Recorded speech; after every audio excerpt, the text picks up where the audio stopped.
오늘 함께 읽은 본문에는 특별히 9절부터는 이스라엘 백성들이 일상 속에서 어느 특정한 상황에서 취해야 할 태도, 자세, 해야 할 것, 하지 말아야 할 것 등이 비교적 구체적으로 나열되어 있습니다.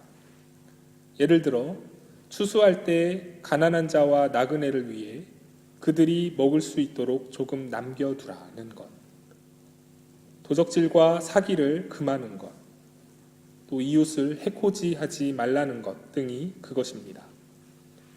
그리고 말씀의 중간중간 나는 여호와니라 라는 말씀을 통해 이것이 하나님의 명령임을 드러냅니다. 즉 이스라엘 백성들이 본문이 묘사하고 있는 바대로 살아야 하는 근거가 바로 하나님이라는 것입니다.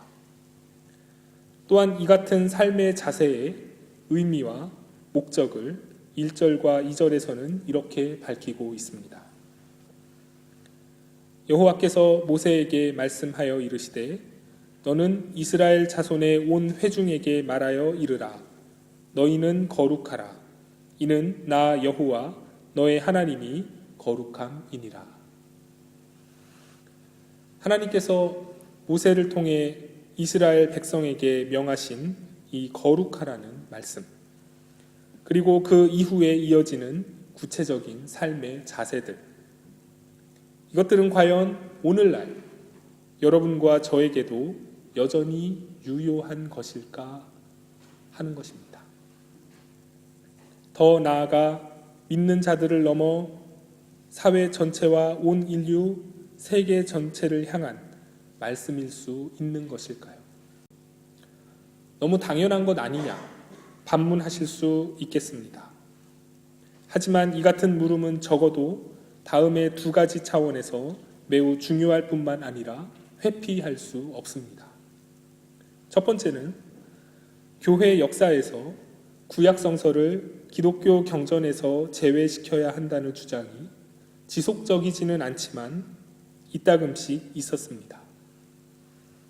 이런 이야기가 이상하게 들리실 수도 있겠습니다. 하지만 실제로 초대교회 때 많은 사람들이 구약성서를 빼자고 했었습니다. 그리고 20세기에 들어오면 베를린에서 교회사를 가르치던 하르낙 같은 신학자는 종교개혁 이전까지는 구약성서가 필요했으나 그 이후로는 구약을 기독교 경전에서 제외했었어야 했다며 다소 늦었지만 지금이라도 구약을 기독교 경전에서 빼야 한다고 주장했습니다. 이들의 주장을 거칠게나마 한마디로 요약하자면 유대교 경전인 구약성서는 기독교 신앙에 맞지 않는다는 것이었습니다. 이 같은 이른바 구약 폐기론과는 맥락을 좀 달리하지만 갈라디아서에 보면 토라와 할례 문제가 나옵니다. 사도 바울이 이걸 아주 적극적으로 거부했습니다. 토라는 보통 모세 오경을 말하는데 갈라디아서에서 말하는 토라는 주로 율법이라고 할 수 있습니다. 어쨌든 바울은 그리스도의 복음에 율법이 들어오는 것을 복음의 왜곡, 복음의 변질이라고 할 만큼 예루살렘 교회와의 결별을 불사하면서까지 강력하게 거부합니다.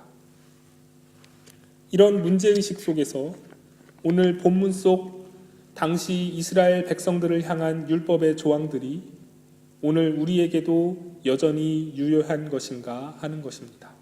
이것이 첫 번째 측면입니다. 두 번째는 좀 더 간단합니다. 본문에 나오는 율법의 내용을 한번 생각해 보십시오.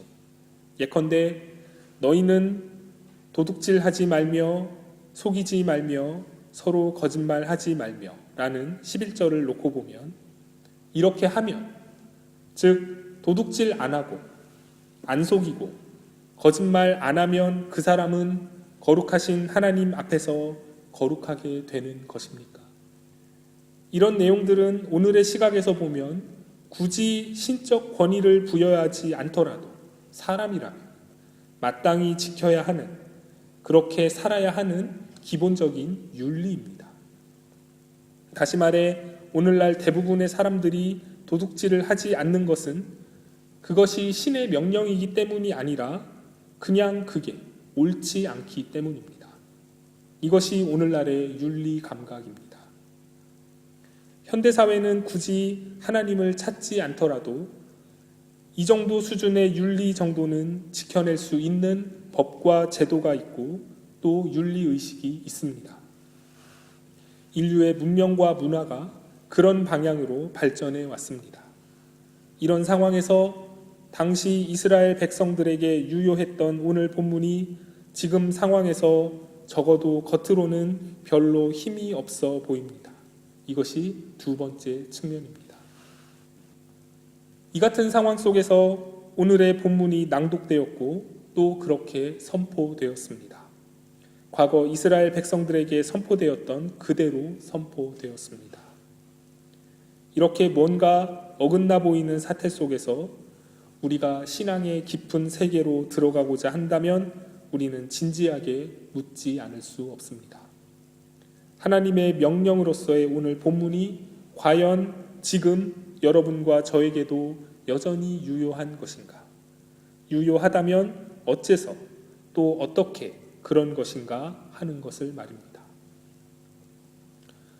오늘의 눈으로 봤을 때 어떤 것은 법과 질서에 해당하고 또 어떤 것은 윤리이고 또 어떤 것은 미덕에 해당하는 것들을 이스라엘 백성들은 그리고 성경은 하나님의 말씀으로 그리고 하나님의 명령으로 고백하고 있습니다.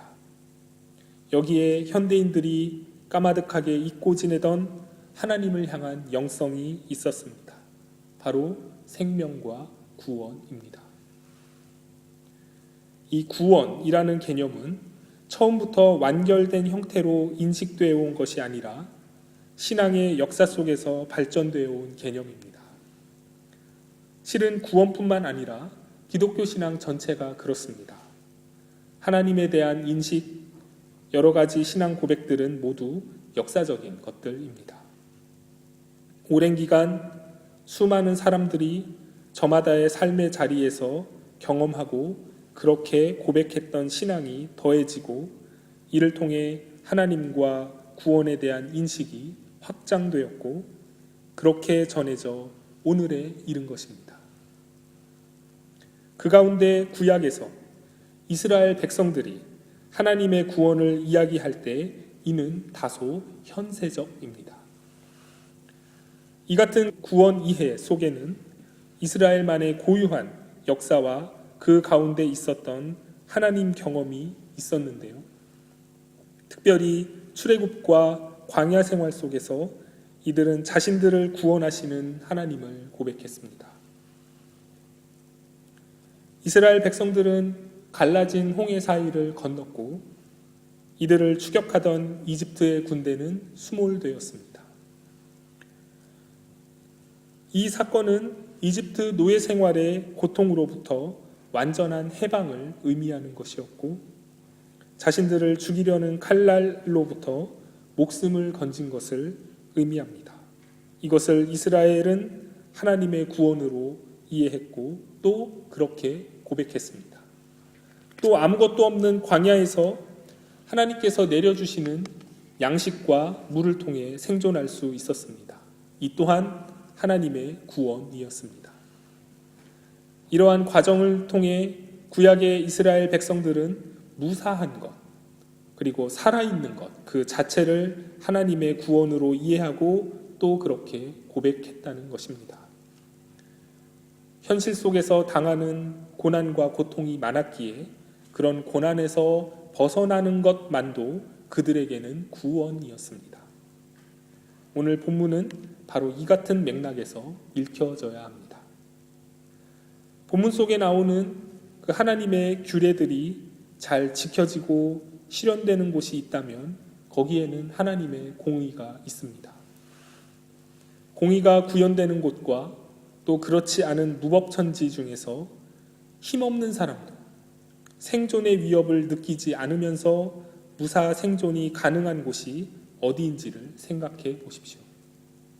당연히 공의로운 사회 아닙니까? 따라서 하나님의 공의는 곧 구원이었습니다. 공의를 통해 생명을 구원하시는 하나님은 거룩하십니다. 우리가 하나님의 거룩에 참여하는 것은 율법과 규례들을 단순히 문자적으로 지키는 것을 통해서가 아니라 그 가운데 담겨 있는 하나님의 생명과 구원을 바라보는 영성을 통해서 가능합니다. 이것이 바로 예수님께서 말씀하신 바리새인들보다 더 나은 의입니다. 하나님이 주신 율법, 그 율법 속에 담겨 있는 하나님의 공의, 그 공의를 통해 이루시는 구원, 그 구원 가운데 이어나가는 현실 속에서의 삶, 그 삶 속에서 다시 바라보게 되는 하나님의 말씀과 그 속에 담긴 생명, 그리고 이 모든 것을 역사 속에서 이끌어 가시는 하나님의 거룩함. 이처럼 삶 속에서 하나님의 역사가 지극히 신비롭고 오묘하다는 것을 느낄 수 있는 사람이라고 한다면 성경의 말씀을, 특별히 율법을 규범적으로 적용하지는 못할 것입니다. 이것을 보여주신 분이 바로 예수 그리스도이십니다. 예수님의 산상설교 중에 마태복음 5장 후반부에 나오는 내용들을 보십시오. 우리가 너무도 잘 알고 있는 내용입니다. 예수님께서 선포하신 하나님의 나라가 어쩌면 이런 모습일지도 모르겠습니다. 눈에는 눈, 이에는 이가 아니라 오히려 오른뺨을 맞으며 왼뺨마저 돌려대는 것. 속옷을 가지려고 자신을 고소한 사람에게 안 뺏기려고 맞고소를 하는 것이 아니라 오히려 겉옷마저 내어주는 것. 억지로 오리를 가자고 하는 사람에게 나 오늘 바쁘다고 아니면 몸이 좀 안 좋다고 하는 것이 아니라 심리까지 가주는 것. 그리고 원수를 사랑으로 갚는 것. 여러분들이 보시기엔 어떻습니까? 어리석어 보이십니까? 아니면 저래가지고 어디 험한 세상 살아갈 수나 있겠나 걱정되십니까? 하지만 이것은 세상이 험악해서만이 아니라 본질적으로 인간의 의지만으로는 해내기 어려운 거의 불가능에 가까운 것들입니다. 다만 이것은 주님께서 율법 속에 담긴 하나님의 사랑을 끄집어내어 우리에게 보여주신 것입니다. 거기에는 이해와 타산, 적과 동지, 악인과 선인의 틀을 뛰어넘는 완전한 하나님의 사랑이 있습니다. 하나님께서 그 같은 사랑으로 통치하시는 곳이 바로 하나님의 나라입니다. 우리는 생명을 가지고 있습니다. 하나님으로부터 부여받은 것입니다.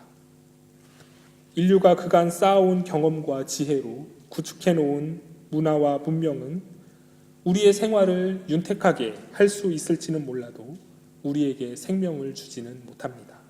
왜냐하면 거기에는 생명이 없기 때문입니다. 그렇기 때문에 생명과 구원으로서의 하나님의 율법은 오늘날에도 여전히 유효합니다. 생명과 구원은 하나님으로부터 오는 것이지 문화와 제도로서의 윤리에서 오는 것이 아니기 때문입니다.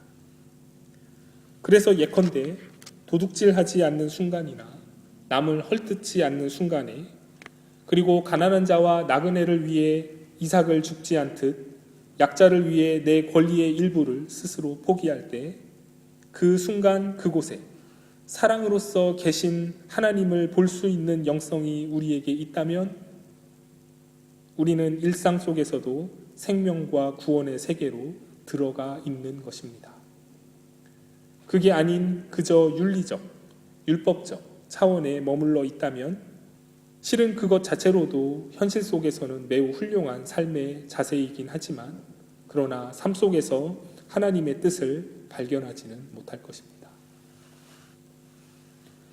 율법의 완성은 우리를 통해 우리의 삶을 통해 이루어내는 것이 아닙니다. 그게 그렇게 되지가 않습니다. 오늘 본문의 말씀을 생명과 구원을 향한 하나님의 공의라는 차원으로 깊이 들어가지 않고 그저 단순히 겉으로 보이는 본문의 구조를 따라 이해해버리고 만다면, 그래서 내가 거룩하니 너희도 거룩하라고 하셨으니 우리도 거룩해질 수 있나 보다.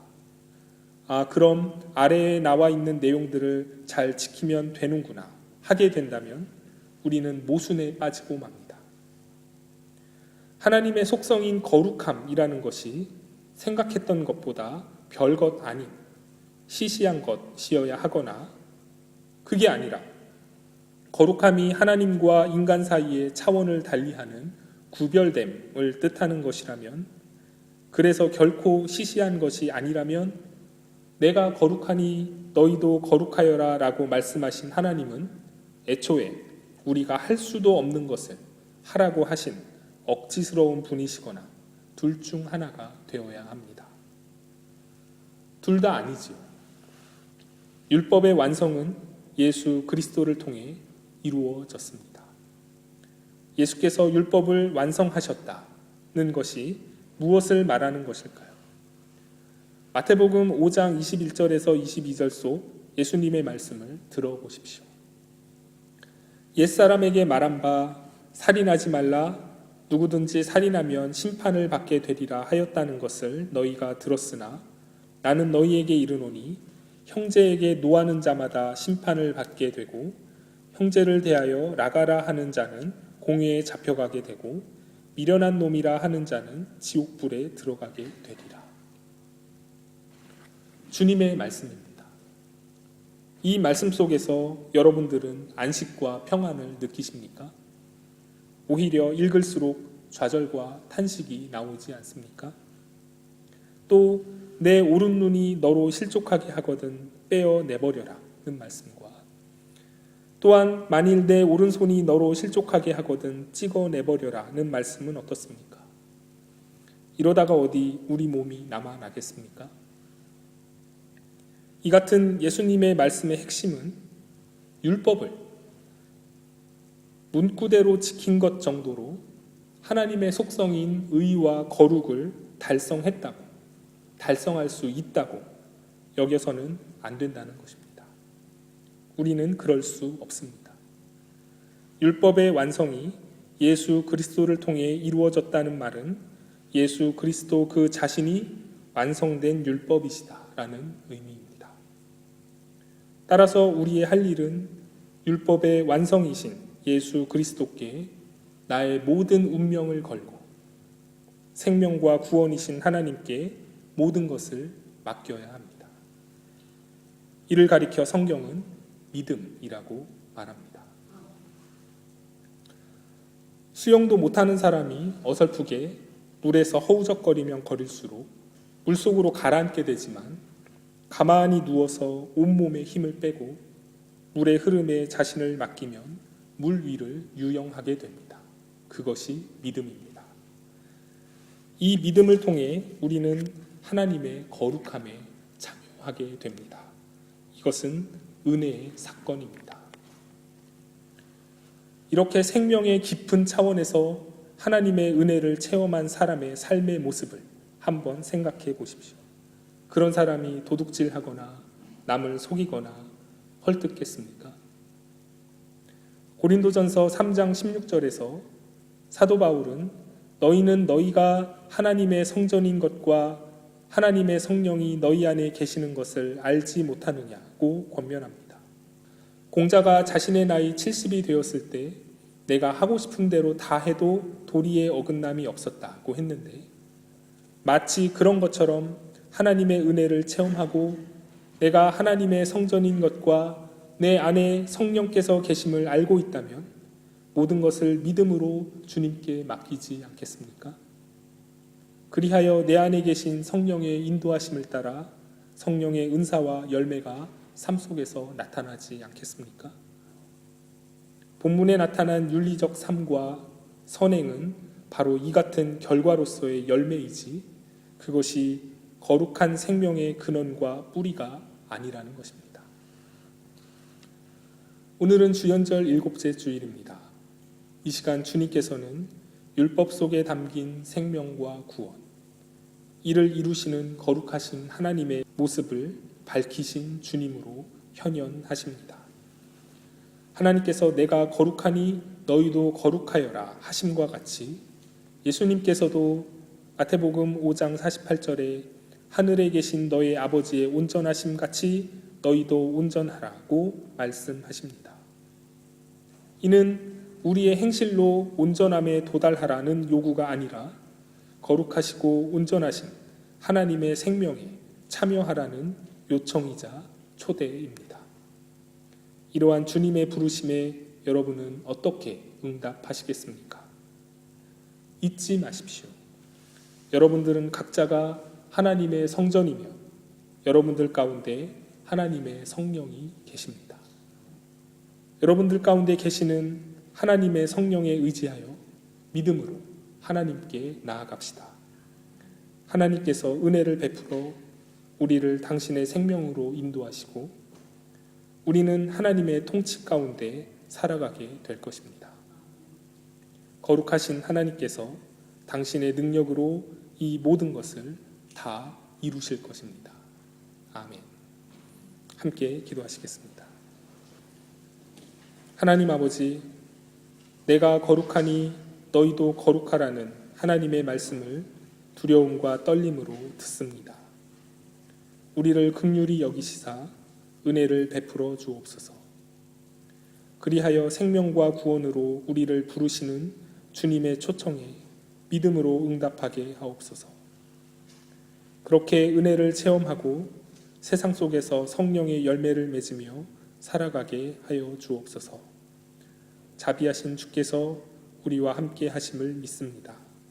모든 존귀와 영광이 오직 주님께만 있사옴을 고백하며 예수님의 이름으로 기도하옵나이다. 아멘.